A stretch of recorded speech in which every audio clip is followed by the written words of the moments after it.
Klabu hawajapata kitu chochote, sivyo ilivyokuwa kwa walivyopambana na timu kubwa kama Azam, sare ya mabao 2-2, sivyo ilivyokuwa kwa Simba Sports Club, sare ya bao 1-1, lakini leo wanapoteza mchezo wao wa nyumbani wakiwa Pamba katika uwanja wa CCM Kirumba dhidi ya Young Africans, wakijikita zaidi kileleni mwa msimamo wa ligi kuu ya NBC. Karibu sana katika uchambuzi wa dakika 90 kuangazia kile ambacho kimejiri katika uwanja wa CCM Kirumba, uwanja ambao una historia nyingi, mechi nyingi kubwa zimechezwa katika uwanja huo. Mimi ni Saidi Salim Msume, nipo na paneli yangu hapa, Godwin Muro, mzee wa Ikulebe Intense, pamoja na kachero kimataifa Abisai Steven Jr. Dakika 90 Young Africans ambayo ilikuwa imeanza bila ya striker yule, pure striker.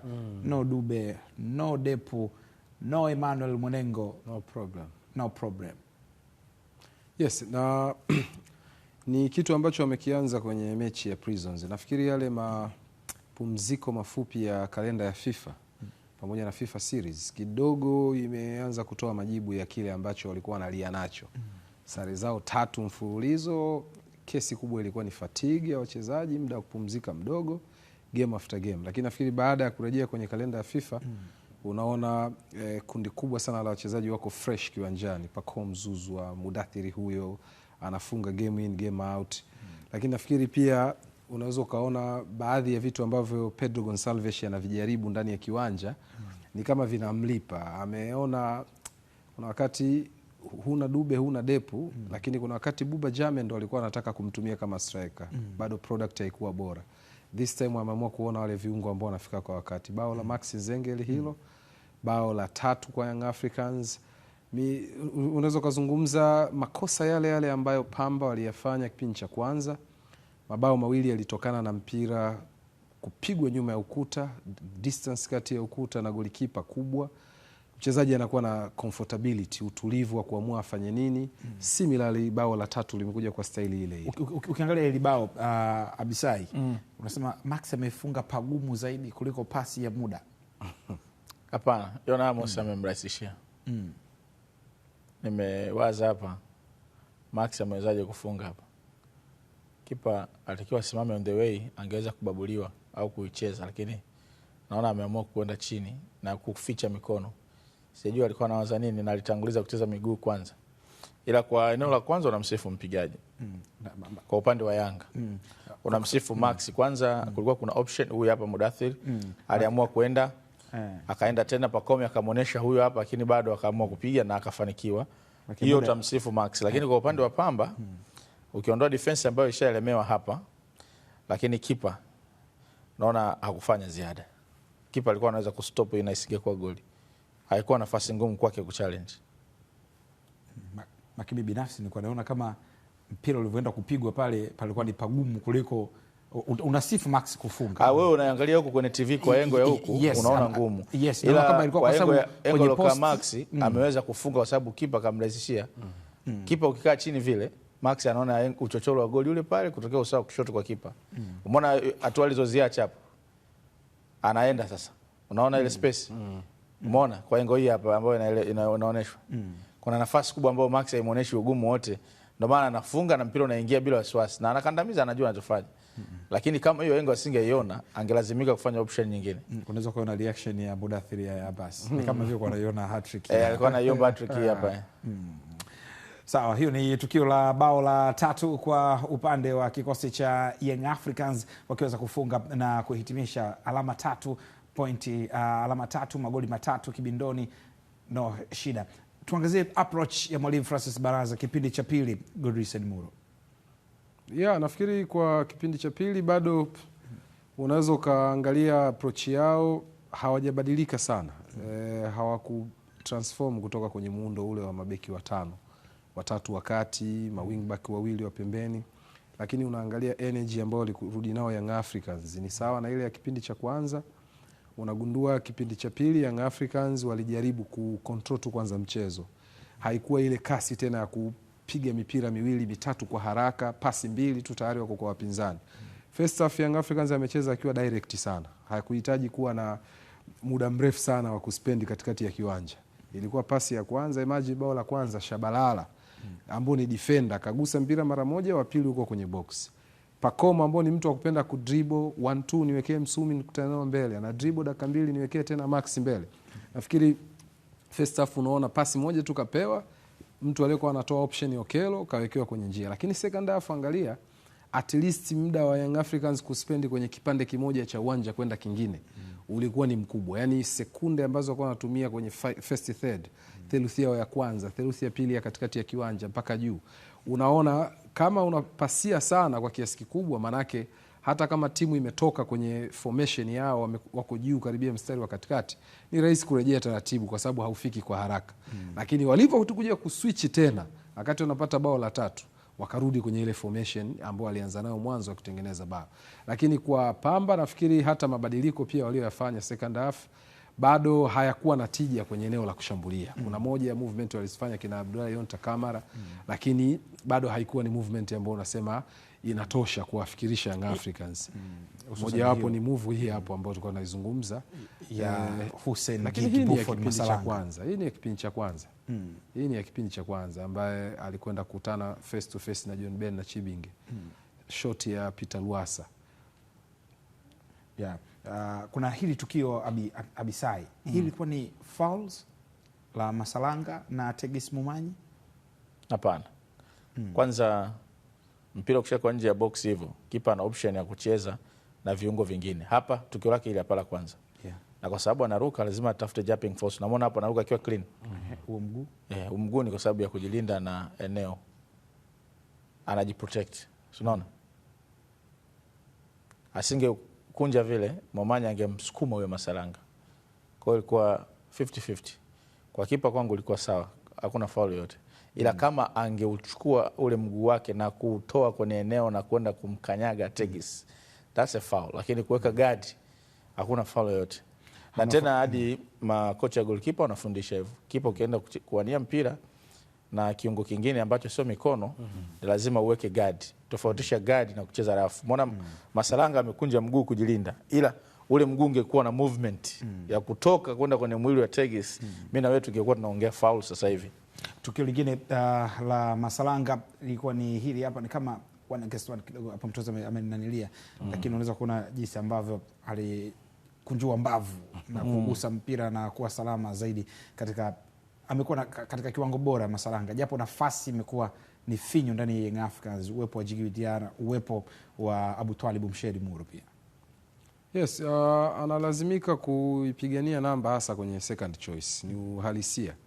Tangu Djigui Diarra tu Young Africans ni miongoni mwa factor zao kwa nini wametetea ubingwa karibia mara 4 mfululizo, na hii wanapambana kwa mara ya 5.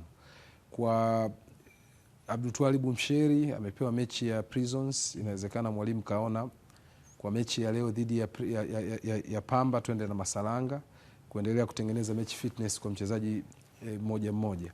Lakini unajiuliza performance nzuri kwa Masalanga leo, amekutana na testi ngapi ambazo zilikuwa unasema hizi za kuingiza kwenye notebook kwamba hii ilikuwa ni goalkeeper anapaswa kwenda kufanya katika mileage ya juu.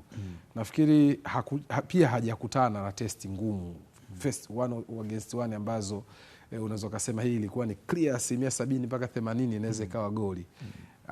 Mara ngapi amekutana na mazingira ambayo ukuta wote umeshafutwa, amebakia yeye tu kufanya zinasema nini clearance, kama inaweza kuwa ni blocking na saves. Kwa hiyo nafikiri alikuwa na kiwango ambacho ni average kwenye mchezo according to team ambavyo imiliki zaidi pia mchezo. Shukrani sana Godwin Muro akiweza kuangazia hayo kuhusiana na coach kuhusiana na mchezaji Hussein Masalanga Gigi Buffon. Lakini kwa wakati huu tuungane na mwenzetu Kennedy Moses akizungumza na coach Pedro Cogabresh. Coach, congratulations. You're known for double striker approach, but it was a bit different today. Yes, different today because the scenario is different, and we are developing the team even well with the sessions we have opportunity to work with the team to have a plastic dimension, different solutions on the team.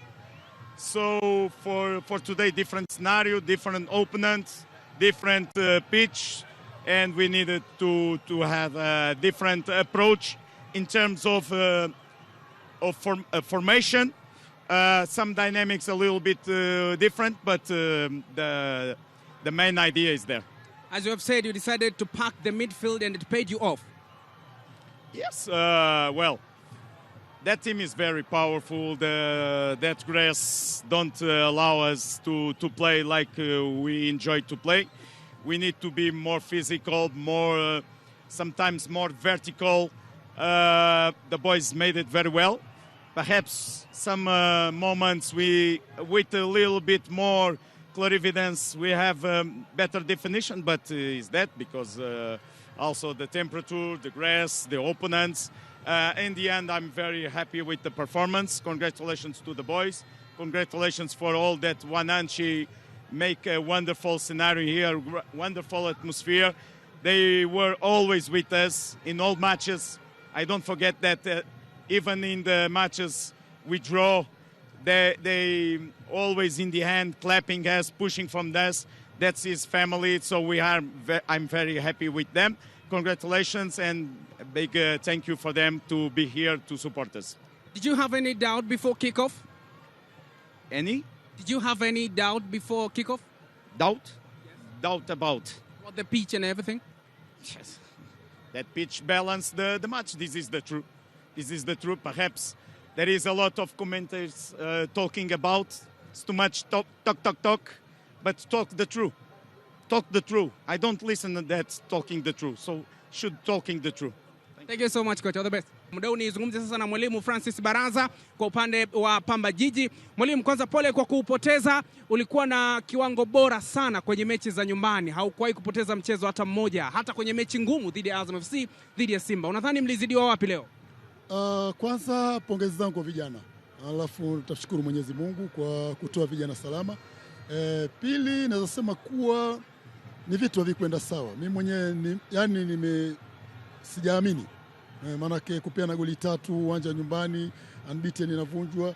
Though vijana tutawapongeza tu, ile kidogo wamefanya, maybe imekuwa na, naweza sema kuwa siamini kabisa na siwezi kujua ni nini kimetokea. Lakini ni mchezo, maanake kusema kuwa umecheza timu bora na tumejaribu, vijana wamejaribu kuweza kuona kuwa tuna makosa yamefanyika mengi, tumejaribu kuweza kuyazuia pia, na nafikiri ni kwenda tu kwa kiwanja cha mazoezi ni kuweza kurekebisha mahali hatukwenda vizuri. Kuna baadhi ya nyakati ulikuwa ni kama hauridhishwi na ambacho walikuwa wanakifanya vijana wako. Nini hasa ulitamani kufanya, ama ulizungumza nao nini ambacho ulitamani kuona wanakifanya dhidi ya Yanga? Kwanza walikuwa wanapoteza mipira. Maana ukiangalia mipira yote, goli zote tumfungwa. Mipira yote ndio kwa miguu yao. So kwanza hiyo ndio jambo moja imekuwa baya, na pili naweza sema kuwa leo wamekuwa kidogo kama ambapo sijui nini imetokea, wazito. Maanake most balls zilikuwa wakipata, hatuwezi fanya vile watu tunafanyaga. Naona bao la kwanza kufungwa, ile imekuwa naweza sema kuwa ni bahati mbaya, communication imekuwa pale hakuna, tumekosa bao ya kwanza. Ya pili sasa inatokea makosa kama yale yanajirudia. So nafikiri ni kwenda na kukaa vijana chini tuweze kuona kuwa wapi tumekosea na kuweza kurekebisha. Shukrani sana mwalimu, nikutakia maandalizi mema kuelekea mchezo unaofuata. Asante. Coach, congratulations. You're known for wa kikosi cha Pamba Jiji Football Club, Francis Baraza akiweza kuzungumzia kuhusiana na kile ambacho kimeweza kujiri. Unaweza kuona facial expression, uso wake unajieleza kutokana na kile ambacho kimejiri Abisai, japo kwa uchache tu. Mwalimu mwenyewe anakuambia sielewi kile ambacho kimetokea, ni muda wa plans kuwepo nyingi, lakini coach anapofanya match reading, anavyosoma opponents, anagundua kuna udhaifu 1 2 3. Afia anakuja na mpango ambao anaamini wachezaji wake wakifuata, waki-execute, ataenda kujibu mapungufu ya mpinzani. Sasa yeye kuna mapungufu yake huenda hayaoni. Mpinzani anakuja kumuonyesha.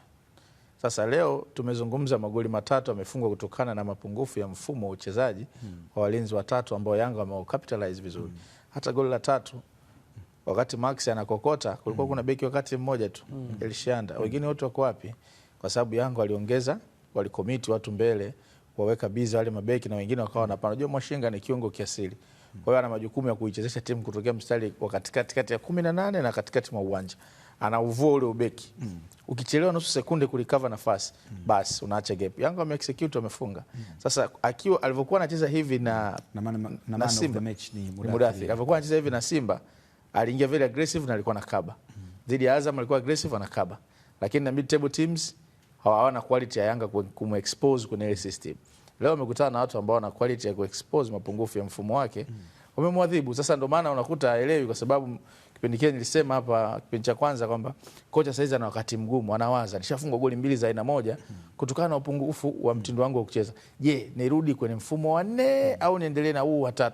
Sasa na hii unajua ni kama falsafa, unaamini ngoja ibaki kwanza uende tabadilika. Ngoja ibaki. Sasa kwa hiyo leo mpango wake wa kufikiria na kutafsiri umeishia hapo. Amehukumiwa goli 3 na unaona yani kama amini nini kimetokea. Amini kile ambacho kimejiri. Sawa, man of the match ni Mudathir Yahya Abbas. Tuangazie jinsi ambavyo sasa msimamo unavyotuonyesha baada ya mchezo huu kumalizika, lakini bila kusahau pia matokeo ya mchezo wa awali ambapo Singida Black Stars alipata ushindi wa bao 1-0 dhidi ya KMC Football Club. Baada ya matokeo ya leo, Young Africans anasalia bado kileleni, michezo 18, alama 44 kileleni. Baridi lipo. Pamba Jiji nafasi ya 6 akiwa na alama zake 26. Singida Black Stars amepanda kidogo kutoka nafasi ya 6 mpaka nafasi ya 5 akiwa na alama zake 28. Hali bado sio shwari kwa KMC Football Club, lakini kwa Pamba Jiji anasalia nafasi ya 6, amedrop nafasi moja tu hapo. Gurisen Molo. Yes, na goal difference hiyo Yanga ya mabao 35 ni kwa sababu leo wamefikisha bao lao la 38. Wakati wameruhusu mabao 3 tu, ama 44, gap la point 9 kutoka kwa Simba, japokuwa kuna michezo miwili mkononi, sio? Lakini kwa Black Stars wanaanza kuinyemelea nafasi waliokuepo msimu uliopita, nafasi ya 4, ambapo sasa hivi wako sawa michezo na JKT. Kwa hiyo inawezekana sasa battle likawa kwenye eneo hile. Lakini kwa upande wa KMC michezo 18, alama 8. Kwa wastani walipaswa kusanya alama 54. Toa 8, wamedondosha alama 46 kwenye njia yao. Sasa wanapaswa kufanya kazi. Misimu kadhaa walioshuka daraja unakuta mtu ana pointi 20, 21. Sasa wao wana mechi 12 zilizosalia kutetea presence yao msimu ujao. Sawa, huu ni msimamo wa ligi kuu ya NBC katika hali jinsi ambavyo ulivyo, lakini takwimu za mchezo baada ya dakika 90 kati ya Pamba Jiji Football Club dhidi ya Young Africans 3-0. Manake nini? Hakuna kitu kwa Pamba Jiji Football Club, umiliki wa mchezo 47-53, lakini kadi za njano ni 3-2, offside 3-0, fouls 11 kwa Young Africans, 18 kwa Pamba Jiji Football Club. Ukijumlisha hapo unapata 29 Kachero. Ni takwimu ambazo zinaonyesha dominance ya Yanga kwenye mchezo leo dhidi ya Pamba. On target 6, maana yake ameshambulia sana. Off target 3, wanapata mashuti 9. Na kwenye hayo mashuti 9, on target 6 na magoli 3. Asilimia 50 ya ufanisi wa kulenga lango. Conversion around rate. Kwa hiyo unakuta mambo yake mengi yamekuwa mazuri, na hizi ndio moments ambazo zinajenga timu kwa upande wao. Hizi ndio moments ambazo zina define uwezo wa coach mzuri. Wakati mwingine anapimwa kwenye changamoto. Dube anaumwa, top scorer wa timu. Depo anaumwa, top scorer wa timu. Mwanengo option namba 3. Kocha, wachezaji hawa hapa unafanyaje ili kupata timu iende na huko kwenye ligi kuu? Mecha Prisons kaja na false 9 ya Buba na Okelo, wana exchange, baadaye Pacome akawa invited, timu imeshinda, imechukua alama 3. Leo dhidi ya mpinzani mgumu Pamba away. Pamba hajapoteza mchezo kabla ya huu. Kaenda pale tena ana approach ya double strikers.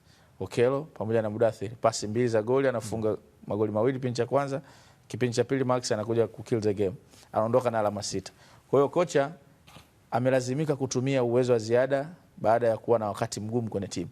Sasa wachezaji wanapopata hizi alama ndio the best mentality ambayo wanahitaji ni kushinda tu. Kwa hiyo unakuta taratibu naweza kusema Yanga wanaanza kurudi sasa kwenye njia zao za ushindi. Kwenye huu wakati mgumu morali yao inaanza kupanda sana, na watafurahia ile gap ambalo wanalo, kwa sababu mwisho wa siku walionacho anacho. Simba anayecheza kufukuza nyuma ni mpaka ashinde. Na Azam pia nimeona anaongeza ushindani pale kwa Simba. Ikitokea anashinda mechi yake 18, Azam anaenda wa pili kwa alama 36. Alafu Simba anasubiri kucheza michezo yake miwili ikiwemo mmoja wa kesho dhidi ya TRA. Kwa hiyo pressure kumbe ya Simba imeongezeka, sio tu kumwangalia Yanga. Azam anakuja. kwa sababu tuna mfano hapo wa msimu juzi Simba kwenda klabu bingwa Afrika kwa sababu Azam alienda kushika nafasi ya pili. Kwa hiyo race inaanza kuwa tamu sasa. Kwenye ligi kuu NBC kuna Yanga, kuna Simba anataka kumfuata Yanga, lakini kuna Azam anataka kumfuata Simba.